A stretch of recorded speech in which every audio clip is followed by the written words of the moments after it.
네덜란드 수도 암스테르담. 이곳에는 한쪽 다리가 다소 불편한 듯 보이는 젊은 여성이 있습니다. 이 여성은 선천적인 희귀병으로 인해 태어나면서부터 한쪽 다리를 쓰지 못했는데요. 그런데도 늘 밝고 긍정적인 모습을 보여주는 그녀입니다. 그런데 어느 날 그녀에게 예상치도 못한 지옥 같은 불행이 찾아옵니다. 그날 이후 그녀는 심각한 우울증으로 극단적인 생각까지 하게 됩니다.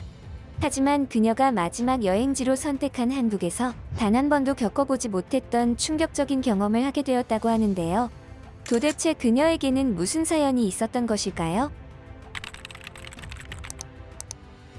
엄마, 같이 좀 가요. 엄마 딸 이렇게 힘들게 걸어다니는 거 잊은 거야?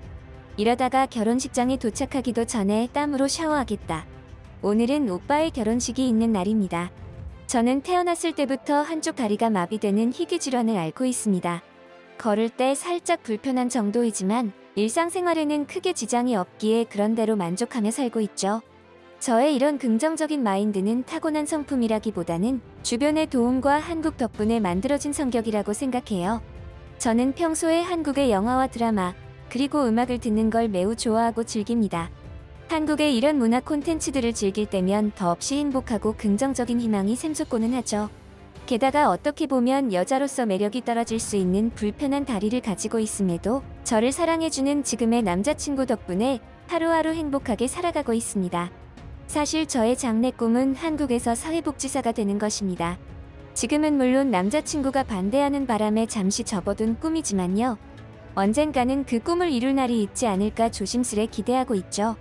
이때까지만 하더라도 이깟 불편함은 얼마든지 견뎌내고 행복하게 살아주마 하고 하늘을 향해 크게 웃어줄 줄 알던 때였습니다. 그 일이 있기 전까지는 말이죠. 오빠가 결혼식을 올리던 그날, 그 누구보다 축하할 가족의 경사스러운 날이었지만 더 이상 저에게는 그런 날이 아니었습니다. 결혼식장에 늦은 저는 절뚝거리는 다리로 급하게 이동하다가 교통사고가 나고 말았죠. 생명에 지장이 있을 정도의 사고는 아니었습니다. 다만 다리뼈가 심하게 골절되는 바람에 수술이 불가피한 상황이었어요. 문제는 그 다음이었습니다. 병원에서 수술받은 저는 그 이후로 두 다리로 서서 걸을 수가 없게 되었습니다. 명백한 의료사고였습니다. 골절된 다리를 수술하는 도중에 신경을 건드리는 바람에 그마저도 멀쩡하던 한쪽 다리가 영구적으로 움직일 수가 없게 되어버린 것이죠.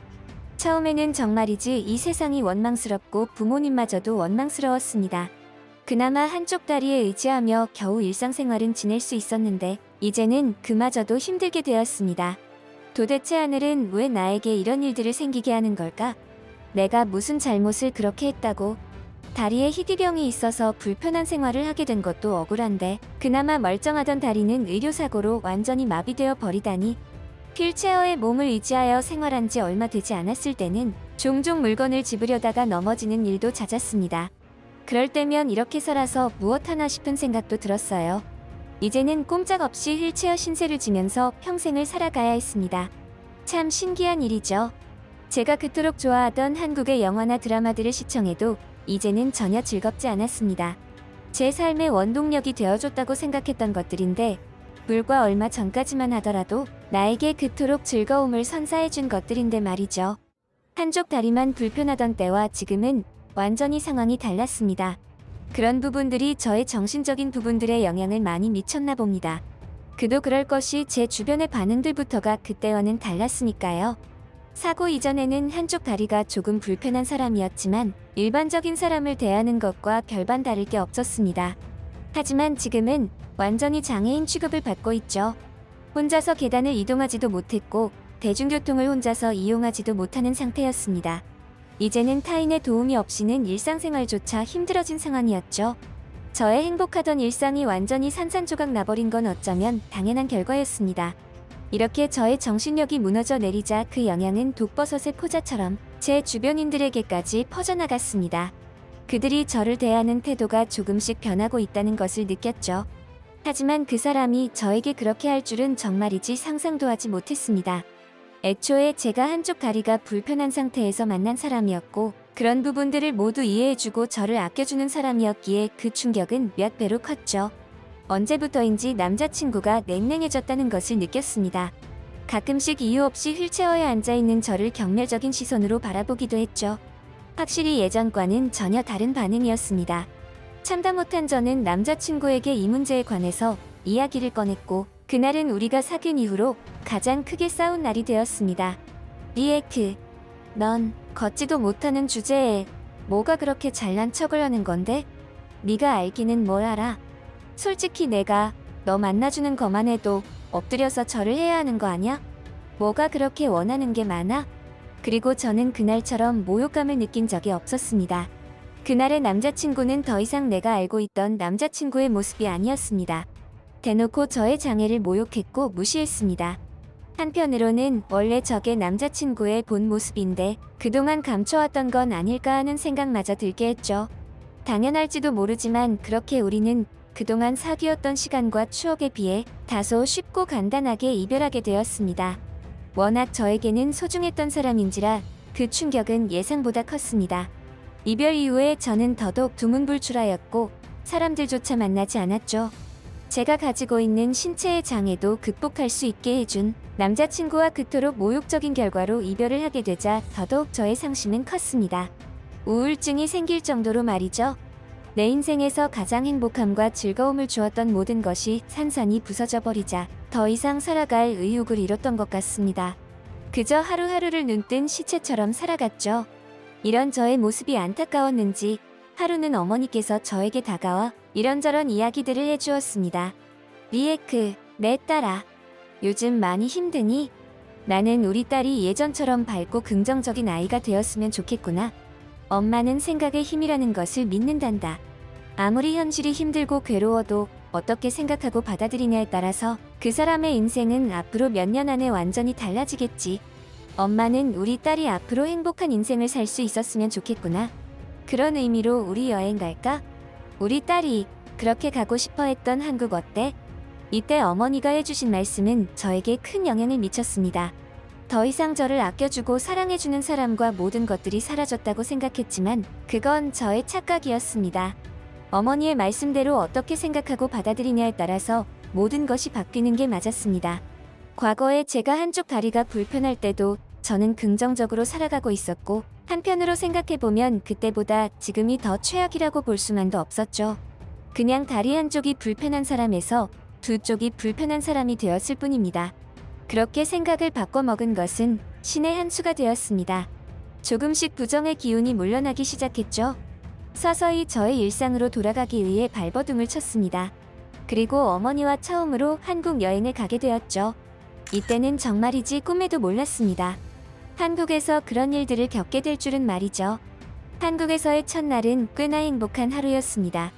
한국에 이렇게 맛있는 음식들이 천지에 널렸다는 게 아직도 놀랍고 믿기지 않았습니다. 우리나라에서는 맛있는 음식점 찾는 게 하늘의 별 따기만큼 어려운 일이었는데 말이죠. 맛있는 음식들을 먹으며 제가 평소에 좋아하던 한국 배우들이 출연한 드라마 장소에도 방문하여 관광을 즐겼습니다. 또 한 가지 한국에서 제가 느낀 특별함이 있는데요. 저처럼 휠체어에 의지하여 생활해야 하는 장애인들을 위한 시스템이나 복지가 아주 훌륭하다는 점이었어요. 어디를 가나 장애인 전용이 있는 것을 보면 한국이라는 나라는 정말이지 훌륭한 복지 시스템이 있다고 느낄 수 있었죠. 이런 사소한 배려심이 모이고 모여서 지금의 한국 이미지가 만들어졌구나 했습니다.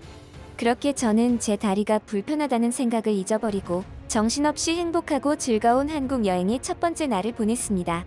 그리고 다음 날 비로소 저는 이번 한국 여행의 진정한 목적을 알게 되었습니다.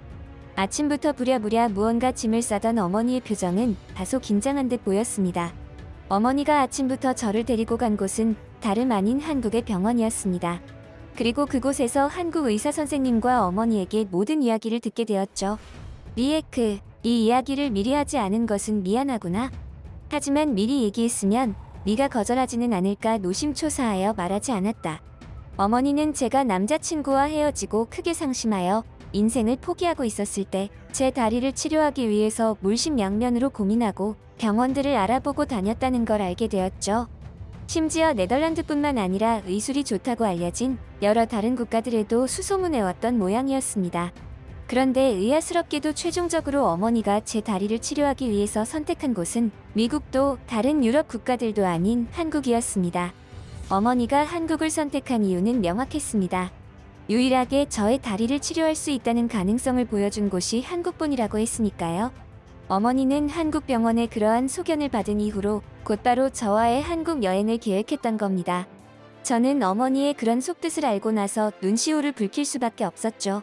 한편으로는 저에게 생긴 희귀병과 불행들을 부모님의 탓으로 돌렸던 제가 한심했고 죄송했습니다. 그렇게 저는 처음 와보는 한국 병원에서 조용히 눈을 감고 수술대에 올랐습니다. 그리고 저는 그때의 한국 여행을 기점으로 더 이상 휠체어에 의지하며 살아가지 않게 되었죠. 정말이지 지금 생각해도 기적이라고 생각될 정도로 믿기지 않는 순간들이었습니다. 한국 병원의 의사 선생님들이 자그마치 7시간이라는 긴 시간 동안 저의 수술을 집도해 주셨고 의료사고로 인해 끊어진 신경을 다시 살려내는 데 성공했습니다. 게다가 방법이 없다고 생각했던 희귀질환과 연관된 수술도 동시에 진행했습니다. 결과는 성공적이었습니다. 수술 이후로 지속해서 재활 운동을 해주어야 했지만 지금은 두 다리 모두 감각이 느껴집니다. 그때의 감동은 이루 말로 표현하기도 어려울 지경이에요. 나중에 알게 된 사실이지만 한국의 의료기술은 이미 미국과도 견줄 만큼의 수준으로 발달해 있었고 심지어 어떤 특정 분야에서는 이미 미국을 상회한다고 할 정도였습니다. 어머니의 선택은 탁월한 선택이었던 것이죠. 그리고 제가 그토록 원했지만 포기할 수밖에 없었던 한국에서의 사회복지사 꿈을 이루었습니다. 한국은 저에게 정말이지 기적과도 같은 나라였습니다. 제가 그토록 힘들 때 저를 살게 해준 원동력이 되어줬을 뿐만 아니라 기적 같은 선물을 주었으니까요. 한국에서 받은 이 모든 은혜를 지금부터라도 많은 분께 전파하고 돌려드리고 싶습니다. 정말 고맙습니다. 지금까지 한국의 흥미롭고 감동적인 소식을 전하는 월드맵티브였습니다. 네덜란드 여성 리에크 씨의 사연 어떠셨나요? 여러분들은 어떻게 생각하시는지 의견을 남겨주세요. 구독과 좋아요는 영상을 제작하는 데 큰 힘이 됩니다. 끝까지 시청해주셔서 감사합니다.